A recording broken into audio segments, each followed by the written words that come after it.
कर्नाटक के नायब वजीर आला डी.के. शिव कुमार ने कहा कि लोकसभा में अपोजिशन लीडर राहुल गांधी की वोट की हक यात्रा बिहार की सियासत में गेम चेंजर साबित होगी।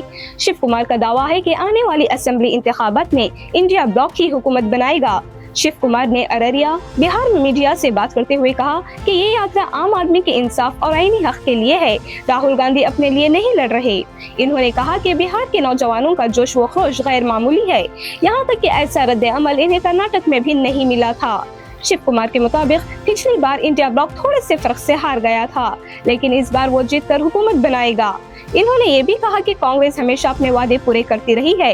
कर्नाटक में गारंटी स्कीमें फौरन नाफिज की गयी और अब महागठबंधन के वादे बिहार के अवाम को अपनी तरफ मुतवज्जा करेंगे। इसी दौरान शिव कुमार ने बीजेपी पर सख्त तनकीद की। इनका कहना है कि बीजेपी और इसके हामी सोशल मीडिया पर गुमराह कर तस्वीर फैला रही है, जिसमें दिखाया जा रहा है कि वो जीप के बाहर खड़े थे जबकि राहुल गांधी खिताब कर रहे थे। शिव कुमार ने वजाहत दी कि वो तस्वीर उस वक्त की है जब वो अभी जीप पर सवार नहीं हुए थे।